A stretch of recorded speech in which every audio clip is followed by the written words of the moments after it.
Welcome to part two of my interview with Jim Gizrael, and I want to thank you for checking out. Also, I recommend checking out part one of the interview and the other episodes I have, and I want to apologize for lack of content. It's just been a very busy, hectic summer for me, but hopefully, I will have more interviews soon. And on with the show.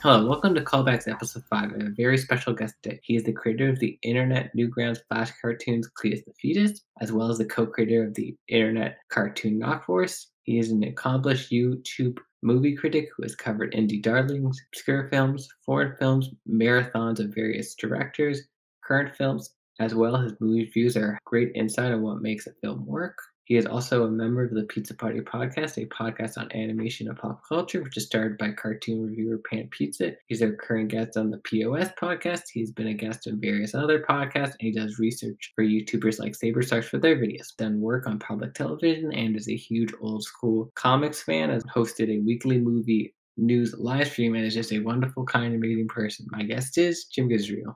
Okay, yeah, so it was like kind of it kind of shows you where things were changing because it was Mm-hmm. like I was doing this deep cinephile series of this director who's like cool for Turner Classic Movies and stuff, and then suddenly Pan's sort of responsible for everything that's happening now, I think, because he made that Knockforce the top 10 music bands thing. Yeah, I think top 10 animated bands, which is I Yeah. think where I and a lot of like your known audience comes from.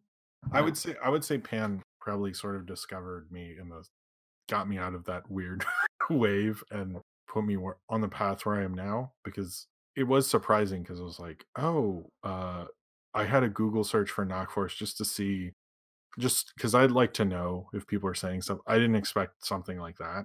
And then I remember being so flattered. I was like, oh, I'm better than the Archies. Okay, cool. I remember thinking how cool that was. And I loved uh, watching like top 10 things on VH1 when I was a kid. So I was a little like, wow, okay, I never thought I'd make it to one of these. It was like so, but yeah, he was like, "You can come on," and I remember I was really guarded then, which I feel like I shouldn't have been, but then, I remember he said, "If you ever wanna come on again," and a normal person would have been like, "Okay, cool, thanks," and, like, message him months later, and I literally, for whatever reason, went, "Oh, I think I can come on in 3 weeks again," and it was not an invitation to be a new member, but I think Pan was just no one told me otherwise, so I just kept showing up, and then I don't know, I feel sort of bad about it. Eventually, he was like, "You just kept coming," and I don't know, but we all were having a good time, so it's like, whatever, but I think it did sort of just I I kept mean, showing up, but I mean, they didn't say no, so maybe it was okay, but I think if a guest tried to pull that now, we wouldn't let them do it, so I've always thought, and this is, maybe going back to your love of goat, you're very much the Ernie Hudson of the podcast, where you come in later, but you're just as memorable as oh, everyone. thanks. But it was also that it was cool having friends who, I don't know, we're sort of an interesting group because we all are really tight and really love Mhm, each other, and it is sort of like my group of friends I get to hang out with and stuff, but it's also that I think I didn't have a lot of friends at that time who like I could be my weird self. Nolan can be himself. Pan can be himself. Izzy can be herself. Ken could be himself. Like we're all like mhm, our own. In our conversations, we all are mhm, our own mhm. personalities, and there's never a part where like sometimes we'll be like, Pan, you haven't seen this, or you know something like that. But there's never a sort of group kind of think thing where it's like we all have our own perspectives, and I think that's what works about it, and I think that's even what works about our friendship is, like, we're all very different from one another. I don't know, it's a little like Lord of the Rings where you're like, "How are these guys friends?" Like, but it just, like I don't anytime I try to describe it, I feel like I'm just going on, and I don't know if there's a point, but we just No, sort of no, work I think it's in an really interesting beautiful way. that, opposites attract, and you guys seem very unlikely, and, but you became friends because Pan discovered you, and I think there's something Yeah. really beautiful in that. Yeah, And like, yeah, and and Pan it's oh no, go say your thing. oh, sorry, no, and Pan got me into that whole community because after that and who I also think should get some credit after that is Paleo, because I don't know how it feels like people remember me on POS, but it was so long ago because I left after a certain point, but, like, from there I met Saber and, the Brony community, and my channel really started doing a lot better when I was on both because I think I was, you know at that time, the cartoon community was very small. So Mhm, I was a regular on both of the biggest podcast, unless there was another I'm forgetting about or something. But at that time, it was pretty crazy. I don't think I would do it now, doing 2 mhm, podcasts, like, I would but I was having so much fun, like, it was like, "Oh, I get this group of friends, and I have, Tommy Oliver and Paleo and Saber and Jax." I met Jax later. He wasn't on the podcast. He might have been a guest, but I didn't really meet him till BronyCon. Yeah, it was just like I was just so excited that whole era because it's just like, oh my god, it's like all these people and they'll let me go on a rant and then they can go on a rant and like we all mhm. have our own. I don't know. It was Yeah. just a really cool time that Can I when I ask, was how a does kid. it feel being on it for like Pizza Party now, like 6 years? Because October 14th, that was That was 20. 6 years. Yeah, it's been 6 years. Oh, it feels like good. I mean, sometimes I do feel like we're like older statesmen of the whole cartoon thing, which is weird because Nolan's so young. Like I sometimes forget how young Nolan is, but I don't know, it just feels like something I just do at this point. I'm just a part Mhm, of. It has been going for a while, so sometimes, like I mean, it gets harder to do it every time just because either being mhm. too tired or, bedtimes or whichever. There's I think there was a time I did very rarely missed one, and now it happens pretty regularly. But the other thing I will say about it that that group is really good at is, obviously there came a point when my daughter was born that I couldn't be Mhm, on everyone and it'd be harder and they could have just gotten rid of me, you know? Which is like, I get it because I'm a lot older than everyone and I totally understand if they're like, why are we waiting around for him? And that was never if that was ever discussed, it never reached me. And every time I brought it up, they were like, no, we'll wait, or they moved the podcast basically because I asked. I mean, I wasn't like it moves or I bounce or something. I just said, "Look, I did it in an appropriate way." But I don't know. I just love being a part of it, and I'm happy that they've been so nice to me and let me continue to do it. You know what I mean? Be cool about scheduling and stuff like that, which I think is why it's been what it is and mhm. continue to be because they're like, it's nice when we're all there, but I think it's like, okay, well, this is who's available. And yeah, I don't know if this is really an answer, but I just think it's just cool. And I'm just been happy. Like I look back on, I think the early 2010s, I was a little like not sure where I'm going. And I didn't have people who were necessarily giving me the greatest advice or something like that. And then once the pan thing happened, I feel like, okay, then the YouTube thing really got into a better place and stuff like that. So How does like having a kid change your content? Like change like even besides the scheduling part, how does it like just change like what you say in a video or how you talk or like or what you're even watching now?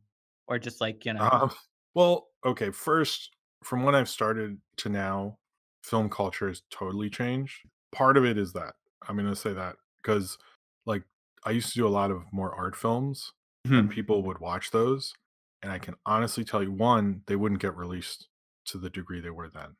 Two, no one would give a shit.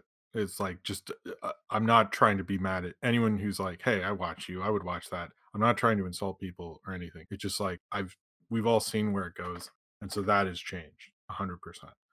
Which is unfortunate. I don't. Well, that was actually one of the things I liked about the whole. I'm not going to go into the cuties thing, but liked about it was like, oh, I can watch a French drama. This is amazing, and everyone's talking about it. I love it. I didn't love the other parts, but the just the that I got to watch a French movie and it was something people are discussing. Like that part has changed since I started because there used to be more of that. But like the film podcasts that were going on when I started were by critics and not like I'm a fanboy and I have action figures behind me and stuff like that. That's flipped 100%. But to more directly answer your actual question, sorry. I well, that's think okay.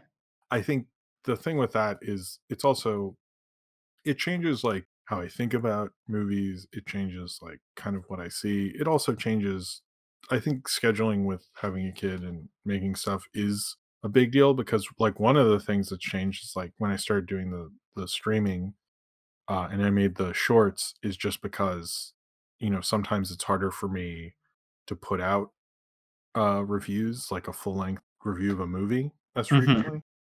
So those kind of have helped with the upload stuff because otherwise I think the algorithm would like, drop me off a cliff or something. I think that's helped, but it's also loosened me up in ways because I think before I would just do movies and now it's like some of those shorts that I've done, I was like later I'm like, "Oh, I'm kind of really happy I've done some gorillas or, Bambi versus Godzilla or Bring Me the Head of Charlie Brown or things like that." So it's made me kind of adapt. I think before I had a kid, I didn't need to adapt. It's like, well, I can just do these movies. I have a lot of free time. Who cares? And now it's like, well, I have to rethink and re-question and think about how this is going to work. And like, especially like even with her, when we could go to theaters, I would mostly take her to most animated things that I thought were halfway decent just because, well, it's something we can do together. Maybe she'll like it, which didn't always work. But I think it changes your perspective because you think of things in a different way. So, regardless of if I suddenly had all the time in the world or not, it would change how I look at certain things. But it also, I had a job change and all sorts of changes because of that. So it definitely like mixed things up and but I think the channel's a lot looser actually since she's been born. I think it was a little more strict, which I kind of like it more now because like I don't think I would have done the Mandalorian song back then. It would have just been stuck in my head and I would have forgotten it. And so Mhm. because I was like, well, this will be fun. This is different. So it definitely makes you question a lot, or at least for me. I mean, I was just gonna say, kind of, you still kind of are doing the marathons you were talking about now with like gorillas, and I mean, it isn't like every gorilla song, but you're doing like one gorilla song a month, and even like the Kevin Smith stuff you're doing, which we kind That of talked about. well, that's true. Well, the Kevin Smith thing, I'm just gonna keep to View Askew because I'm not. I Mhm. don't really think any. I've Look, heard people proclaim Jersey Girl, but I'm like, I don't really want to waste my time on. I feel like you don't have to watch Red State or Cop Out. Yeah, I mean, Yeah. I've done reviews of Red State. Oh, you have? I did a review of Red State. I need to make a Kevin Smith playlist because yeah, I've done Red State, Tusk, and but then I think the View Askew universe was such a part of me as a kid. And I was like, I should just do this. But I do some marathon, and I'm sort of trying to bring that back. Like I want to do another one after Kevin Smith, but I think not one that's as crazy as the ones I did before. That you can really like when you're getting into the real obscurity of the filmography, then you get, I think I just need to do ones that I'm not like, Mhm. All I'm gonna say, and this is just a warning, that Jay and Silent Bob are in like an episode of The Flash, so I mean that might have to be part of that universe. I didn't know that. I Because mean, Kevin Smith, there's a big story where he cried at the series finale of like the first season. I was a big fan of The Flash on that like first season because I thought it was pretty good. And so like in the fourth season, so he like directed us. He was directing a bunch of those episodes for a little bit. And so by like the fourth season, you just there's a cameo. I posted it in the disc where it's okay. just him and Jay like moving boxes, and it's just like Jay. It's like what the and Kevin Smith is just there, and he's not, and they don't call him Jay and Silent Bob, but it's Jay and Silent Bob. Well, you could.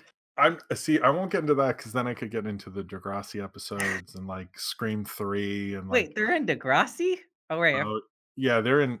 I won't. I have a whole deep Degrassi fandom that I won't. we know. I mean, I'm recording where they shot Degrassi today. That's Let's get interesting. up. I Yeah, used to watch a lot of it. The Next Generation. because I've told you, I've explained the story of like I used to go to the school and it was where they filmed one of the Degrassis, and then I'm at now a different school where they filmed some of like Next Generation, like for one episode, a couple Oh wow. episodes, or it was like kind of based on it. Okay. Well, yeah. Next Generation. I watched a lot. I think just because of the I didn't realize I was as into it, and then I saw all those ads where it's like, well, Jimmy's gonna get shot, or they just said there's gonna be a school shooting. And I remember I'm in college, and I was not in a dorm, so this is how I could get away with this. And I just was like, oh no, I'm just busy. and I stayed home, and then I came out to go to the bathroom, and I think I realized Ian was watching it too, and I was like, "Oh, wow." Everyone wanted to see this school shooting episode. 'Cause they're like, I Was think this was this what? before the Beverly Tune like the what you said with from like Beverly Hills 90210? Or is it after What that? do you mean? Like, you know that meme of the joke where it's like, where, I think someone gets shot and then they play What You Said and then is that before Oh, Degrassi or that a I think that might be after. okay. Yeah, because Lonely Island didn't hit SNL till late 2000. I remember because the Chronic of Narnia, just like everyone was flipping out about that. That was I haven't seen a sketch So, hit like I that. What? yesterday, this was just dumb. So, I was playing Dungeons& and Dragons, someone bring up, like, "Oh, it's like Santa from Chronicles of Narnia," and then I'm like, "Oh, man, I really wanna watch those," because I saw both of them in theaters when I was really young, and I'm like, "I wanna watch both the Chronicles of Narnia movies," and I'm just like, the first 2 because 'cause I've never seen the 3rd one, and Yeah. I but see, he's well, like, do you like them? I'm curious. I kinda wanna I liked them when I was younger, but I didn't understand the whole Jesus metaphor. Like, I didn't get that as a kid. See, I'm I like, grew up with "Oh." those books, and I Mhm. grew up with the animated movie and the BBC version, and I went to see that Narnia movie, and I was so disappointed. I was, like, deeply upset by I was like, I don't know. I should not watch those. At some point, someone will make me review them, I'm sure, and I'll just be going off and, like, complaining. I was, like, so upset. I don't know. I need to review the Narnia stuff because I used to the animated one's pretty good. I've never Everyone's seen forgotten. Yeah, everyone's forgotten about it. I guess it oh, doesn't get played in daycare centers anymore, like when yeah. I was a kid. Now I kinda wanna watch those because I've never seen the animated Lord of the Rings either, and I wanna watch them. Oh, My brother's big into Lord of the Rings, so I was like I kinda remember you watching it when I was you should younger. watch the Yeah, that one. Ralph Bakshi ones. I was obsessed with that as a kid, and the Hobbit animated, I think, is better than Oh, I hate that the live movie. action movies. The animated Hobbit or the live No, the action? live action one. I saw that, I'm Yeah, like, "I don't wanna see any more of these movies. Why wasn't this just yeah. one movie?" It Because I read it when I was, yeah. like, middle Oh, school. no, I was so into that book, and I love the Mhm, animated movie's pretty good, but the Lord of the Rings animated stuff isn't really great, but mhm. I do like the Return of the King animated with "When There's a Whip, There's a Way" is a great song. It slaps, I guess. No, no, that song is great, but I heard that because South Park, they always did that parody with Lemmy Winks, and I'm like, "Oh, that's where that came from? That's where that joke came from?" Yeah. Well, it's also that when you were if you were into sci-fi and fantasy in the '90s, you didn't have a Mm. lot of good movies, so even the subpar stuff would just get watched a lot, and I think that's why those Lord of the Rings, Bakshi animated, and The Hobbit have such a prevalence because I know those guys are into that stuff, and I think when I was like, That "Yep," you had watched Willow in the '90s, right? Willow was Oh. 87, 88. I don't know. Willow, I like too much too. So that's Oh, my brother's like, "Will yeah, you love Willow, right?" He's like, "Yeah, I love Willow. Everyone I talk to loves this movie." yeah, it's not I don't think it's good, but it was a movie. Mhm. So, I don't know. Yeah. It has its moments. If they do the Disney Plus series, I will revisit it before. I'm sort of waiting. So Oh, right, I remember. So I wanted to talk to you about, like, your deep focus kind of videos. Like, how's the process of is it just like, "I wanna talk about this thing?"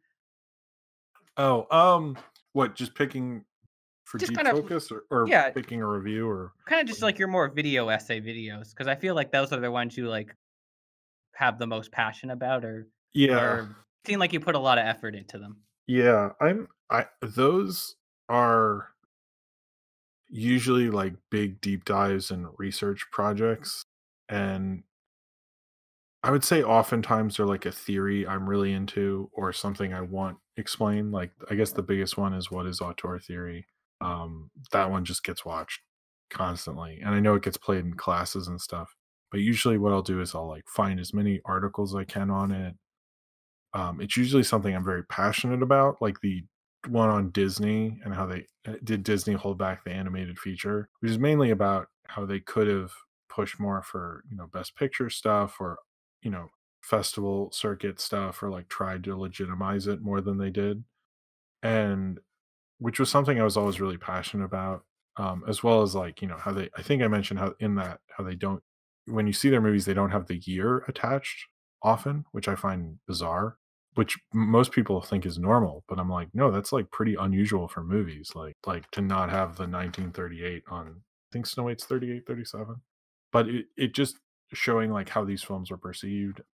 A lot of the bigger essay things like or how did something bomb or stuff is Hmm. usually partly something I'm fascinated to research. Like the Iron Giant one I found really interesting because then you find out in that Brad Bird is the reason Warner's wanted to delay it to market it better, and Brad Bird went, "No, you'll never release it." And then they're like, okay, well, I mean, we're not going to do a good job then, but sure, like we really like this movie is why we wanted to delay it." And then they marketed it on home video and which I didn't know actually, and like it became this congressional. Like I didn't. Some of the stuff is just because I'm fascinated by them. Same with like I think Lost Film Files in the same boat, where often a Hmm. lot, even though those aren't as some of them you can't cut to those many visuals, so there's just not much you can really do with. Like the one about the guy who made the first two animated features, I forget his name. That one, like I wished I had more to cut to, but there just isn't, because it's all lost. Yeah. Some of those are fascinating, and I am working on a few now about Um, like Orson Welles and stuff. But it for Mank. for me not. I'm kind of using Mank as a springboard, but I am gonna do stuff about. I don't want to Oh, I say mean, too like, much now, but so you can say. okay. Well, I want to do like a lost film file on Magnificent Ambersons and the other film he was working on that he left Magnificent Ambersons to work on, which is also lost. So it's like a lost media free for all there. And I'm going to do a deep focus on something about Citizen Kane, but I don't even want to say because sometimes I change my mind if the research allows it. And but it doing stuff like that is a lot of work. Hmm. And the one thing, and I think a lot of people think, oh, you could just. I have heard people like those, and like the New Mutants one was a big one because I had been thinking about Hmm. doing that for a long time. But the thing about a lot of those is they don't.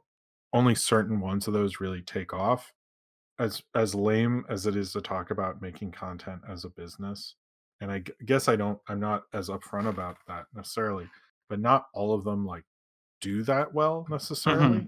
But then at the same time, like I want to make a deep focus on Citizen Kane, and I feel like I don't want to like leave this earth and not have that perspective.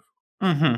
So I think I kind of like come to terms with it in a way, but it's harder to put that much energy in and just be like, oh, neat. Nobody cared as much, Hmm. I spent, weeks on this, and I think that's the problem with them because it's not like with like when I work on Saber's channel, we'll work on something forever and it seems to work out. It Hmm. very rarely works out for me, unfortunately. So I still do them and still want to do them, but it's sort of difficult because Hmm. And which sucks, which I don't like your thinking your that way, your but I was looking at this yesterday. Your top three or the number one's the auteur video, but after that's the Lost Film File and the Back to the Schultz cut, whatever the other cut of Back to the Future, yeah, oh man, that and then the third one is Norm of the North. Like it's in the top five. yeah, that one really took off because I finished it really quickly, and it was that weekend where people were like, "Wait, I think this movie's horrible." I Um, remember that it because it was like really the same weekend Kung Fu Panda 3 came out. So it was like these two animated movies about bears yeah, that came out. yeah, yeah. The ones that really take off are so sort of random, except for the Back to Mhm. the Future one, which people sort of hate that one. But Oh. well, I think what I think happened with that is people. I realize what happened with that is I want to tell the story of why Eric Stoltz got left out of Back to the Future, which is what that video is. So Mhm. what I did as like a creator isn't incorrect, I guess. But what people want is they just want pictures and you just sort of say four things. Because if you look Mhm. at the ones that do well, they're a lot shorter. They show because I have all the footage that's available Mhm. in the video, and I actually was getting so many negative comments. The top comment is, "Hey, this basically explaining this is what this is. I'm very sorry that you feel betrayed. That wasn't my intent," sort of thing. Please stop. You don't need to write that this is the worst video ever and stuff. Mm. it is different from all the other ones, which don't tell us anyway. I notice it gets a lot of downvotes because I think people click on it and they think it's gonna have just the footage, but I'm Mhm, like, guys, there's like 4 minutes of footage. Anyway, mhm. sorry. So can we talk about the Demon Bear video? Yeah, sure. So okay, so the start of the video, you have a once in a lifetime opportunity where you meet like the arc where you have like a whole hour just talking to like the architect, I feel like is a good word. Chris Claremont of like, who made Rogue, Gambit, Days of Future Past, Dark Phoenix, like basically made modern X-Men. Yes. No, he made X-Men Pretty what it much, is. yeah. Mhm. What other than the original 5, Yeah. Cyclops, Jean Grey, Beast, Iceman, Angel, Professor X, most of what people know, like Mhm. Wolverine, all that stuff, is from Chris Claremont. Yeah. And you basically have a chance encounter with him, and he kind of talks to you about New Mutants, and you also wanted to get Alpha Flight Alpha Yeah. Flight 1 signed by him. No, I no. just find Alpha Flight No, I didn't get I is think no, hilarious. I didn't get Alpha Flight 20. So what happened is I got New Mutants signed by him, but what Mhm, happened the Alpha Flight thing's a sorry, it's so what happened with that is I had known when I was a kid that Alpha Flight #1 came out the month I was born, and I was like, "Okay, I have to get this because that's pretty cool." But it was at a sale in the '90s. It was like a separate time at the same comic book store, and they had a pile of Alpha Flight #1, and I sort of looked at that, and then I saw New Mutants, and New Mutants #1 sort of just grabbed me in a way mhm, because I was like, "What is this?" I was like, sort of like, just got fascinated by it and just got that instead. So yeah, mhm, and then I just like got really into New Mutants after that, which is weird because kind of that's a weird video, I guess, because it's not so much about the history of New Mutants. It's just like a little about it, and then it's just my experience with New Mutants, which is kind of mhm. a different thing No, I than really liked it, but oh, so thank you. you kind of learn from him about, like, why he thinks Kitty Pryde a great character, and I kinda have to agree, mostly because Marvel Puzzle Quest, she's probably one of the best characters of that game. It's a Oh, thing on my phone. oh, It's like a match game. oh, that's But, interesting. Okay. anyway, I always really enjoyed Kitty Pryde, probably because the Jewish thing. That's one of the things I always liked about X-Men. They were always like, and I feel like a lot of that kind of spilled into like other things where it's like, you know, they're from different places. Like, Wolverine's Canadian, like Storm is from Yeah. Africa, That the that is one of the things about X-Men that when I was Mhm. doing research from it, I feel like needs to come back when Mhm. they Oh, reboot it totally. is I grew up with an X-Men that was a diverse group of people. And especially with New Mutants, I've heard interviews with Chris Claremont where he's like, we tried to push it as far as we could without the Mhm. Marvel getting upset. Because even like New Mutants is like majority female. I think there's one white dude, which is Cannonball. There's only two white people in the original group anyway. Mhm. And if you count Magma, but she's like from a weird society, so I don't know where you throw her in, but you know what I mean? It's just like they definitely tried to make it diverse, and that's who I grew up with. And I Mhm. remember in that Deadpool 2 joke where he says it's an outdated metaphor for racism, and people go, "Oh, it only stars white people." And that kind of hurt me because I was like, not how I read it. What are you fucking talking? I don't know, it pissed me off because I was like, Oh, it's not supposed to just be white people, guys. Like it's supposed to anyway, sorry. no, that's okay. I forget about Deadpool 2 sometimes. Yeah, it was just that hit me because I was like, I feel like I learned a lot about like not like really disliking that attitude from those things. So it upsets me sometimes because I'm like, Mhm. just because you watched all the movies and they chose to minimize those aspects. But anyway, sorry, what were you gonna say? So, my main point is, the idea of the video is basically you're trying to use the metaphor of Danny Moonstar. Danny Moonstar, right? Mhm. Uh, Danny Moonstar fighting the bear that killed her parents, who's also a demon because of comic books. And then you're kind of using it as the team. She loses the fight, and the team kind of comes back and defeats the bear, and she lives. And you're kind of using that as a metaphor for your own life struggles with a learning disability. Could we talk a little bit about that if you're comfortable with? Because Yeah. I feel as a person like I really relate that. I have a learning disability. I don't know what it's like testing probably in the 90s, but like I have very high reading comprehension. But if someone gave me a picture and it's like it was just a straw or a star, and it's like redraw that, and it's like I couldn't do that. I couldn't draw like a perfect star. Okay. I mean, I actually didn't know I guess I don't know if I put this in the thing. I actually didn't know what my learning disability was till I was out of high school because my parents chose. I also didn't ask. It wasn't like I'd ask and they would turn away Mhm. from me. I didn't ask, and it was partly because I didn't. I kind of sort of knowingly didn't ask because I knew a lot of kids who knew exactly what it was and would use that as an excuse not to even try in certain areas.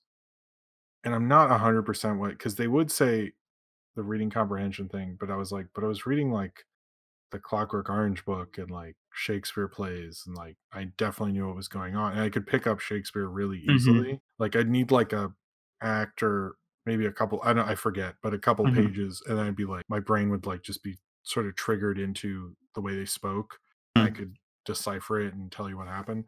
It might have. I'm not exactly sure what it was, and I don't know if I was misdiagnosed, but I mean, I had enough of learning disability that I got into like a special high school for it, and they weren't just like letting anyone in from my understanding. So, um, and especially like whatever they felt it was would get me into stuff. But Mhm. it was just kind of harder growing up because you constantly like, especially in middle school, I went through a really hard Yeah. time of yeah, middle school was rough Yeah, because middle school sucks. I don't We know. c we I don't need Oh, to. There, I could do. I could do a lot on how awful. Anytime I think yeah, about middle school, I don't know. It was awful. But um, you know. okay, good. I don't think anyone if you liked see, liking high school is one thing, but if someone's like, Mhm. "Man, I peaked in middle school," I would definitely look at them like, "Holy shit, are you evil?" Like, I think that's Mhm. horrible. But it was also that my grades were like I was just not doing well, and everyone would just like lose their patience with me really quick. I think because I was asking a lot of questions.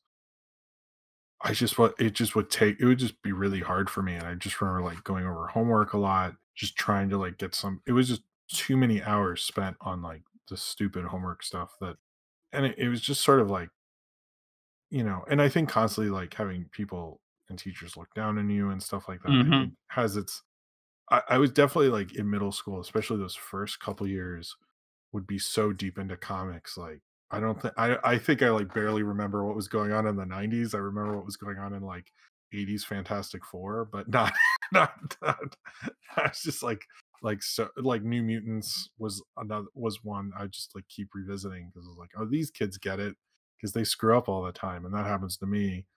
And I think also because there'd be so many kids when they would excel, they would, like I wasn't necessarily jealous, it's just, like, when they bring it up so much, you're like, "Oh, well, I feel like crap," you know, because they talk about, like, how amazing this person is with this thing, and you're like, "Okay, you can, like, shut up now, though, because this is, like like, I'm a person too," and, like, a lot of that stuff was going on, and I think it's just, like I don't know, but it was a different sort of thing because especially the education system Mhm. that was in my county, I would have been just fucked. Like, it was over for me if I went to that high school. So it's kind of like a survival thing, to be Yeah, honest. I And kinda feel that, there's a lot of, like in, like, the knock forest and then like, you failed gym or almost failed, so I'm like, I can't judge on the gym thing. did I say that in Knock Force too that I failed gym? I didn't I think realize that. in one of the songs, it's like, I almost failed gym something, I know all the X-Men, or just Oh, like a rhyme in one of the songs. oh yeah, that I would transform. I think Right. Ian and I like talked about that a lot. And transform has a lot of that because we talk about like middle school was like Mhm. just like a dark period for most people who are creative. Oh, man, I Uh, feel I that. th I think because it's just first off, you're getting societal norms that weren't in elementary school, and there's a lot of I remember just, like, if I wore a certain shirt to school of a band, if someone else had that shirt, they would just harass me all day. It was like I Oh. don't know, it was a lot and I also didn't like what was cool then. I really the one thing about the '90s that I really didn't like it.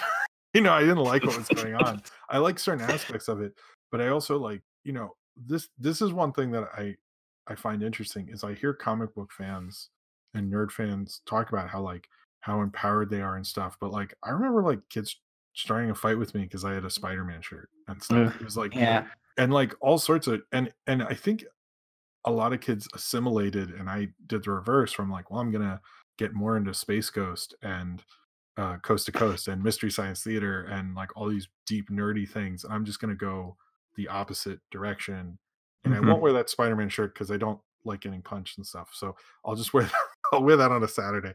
But it did like become this thing where like I was sort of embarrassed of comics, and it just I think it was a combination of I'm not doing well in grades, like no girl or no person, very few people want to be my friends, and I would just like kind of I think that that period just sucks because it's just like but I think why the Demon Bear ended up representing so much was partly because Danny Moonstar is as a character, and I didn't fully get into this, and I could have maybe done 20 more minutes on her because I think she's Mhm. such a cool character. Because first, she is the most scared, she is the most to lose.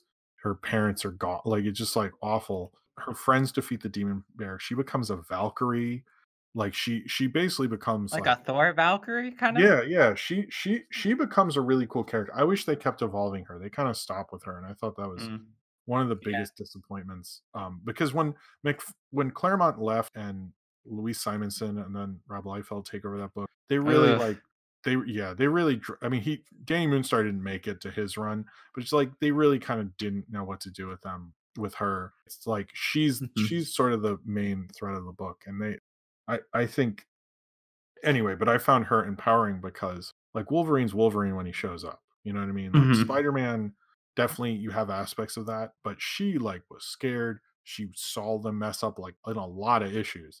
It's not like once or twice, and then like I think I when I was reading through all of them, I was like, man, I really don't think they have a real victory until Demon Bear that like you could really call a real victory. Like a lot of times it was like, wow, we just got out of that one. And it's like, wow, issue 19, and you finally and it was like a really scary thing too, because they're in like a weird dimension and like and I also think the reason I got so into that is because it wasn't of the time. Even my friends who knew I was reading it were like, "What is this? Like, what the fuck?" Like, it was just like I found it in back issues because I was so into comics with my dad in elementary school. I just poured over back issue bins and loved like Secret Wars and all that stuff. But I think Demon Bear was like I remember like my dad and like other people or comics fans were kind of like blown away that I was just so into it. And maybe they weren't blown away. I just made me more surprised because they're like you're like 11, like, what's going what? Like and it felt like this special, weird, artistic thing, and I think there is a certain thing the idea of, like, the band you keep in your back pocket when you're 12 or 13 that no one cares about. New Mutants Demon Bear was sort of that for me, and it I guess I imprinted all these things on it because it just felt like, sh not only did she beat this, she became so much greater than Mhm. what she was when she came into it, and that was, like, really inspiring to me. I think she's a really great Yeah. character. So, as soon as I see that movie, I get the impression I'm gonna get really mad at it, but, Yeah, I've heard um, some not good things, Div. I I hear it's coming on demand, I've been waiting. Everyone's like, "It's gonna be bad," and from what I've heard they do with Demon Bear, I'm gonna get upset, Mm. but I'll save my energy for that Um, video. yeah. Middle school for me, I mean, because 'cause I'm, like, growing up, it's like, it's 2008, Speed Racer came out, Iron Man's out. What's Oh, the last man. Dark Knight came out, and I was, like, really bit I mean, Yeah. but You also, had a but, good like, I was a kid 2008. yeah, but I was like I was a kid who was like, "Oh, man, I love Spectacular Spider-Man. I can't tell anyone because 'cause I'm gonna get beat up for liking cartoons because it's, like, a baby That thing by middle school." And I'm like, yeah. "Man, everyone was wrong. All Spectacular Spider-Man was amazing. Like, what?"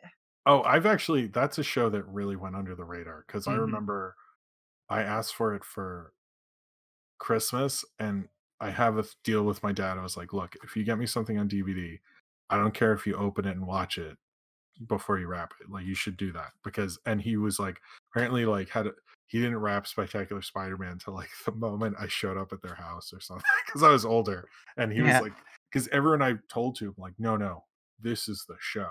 Like, you don't mhm, get it. Like, and I'm always surprised that show. Even at the time, I was like, I watched a few, and I was like, I think there's something to this 'cause yeah, Spectacular I Spider-Man. remember being very young, and the first one of the first episodes I saw was the season 2 finale, which is not a good place where it's like and I'm like Yeah, and then it's like, you watch Arrow every and it's like, "Well, is it gonna continue?" No, it's not gonna get because Disney yeah, bought Marvel by that time. yeah.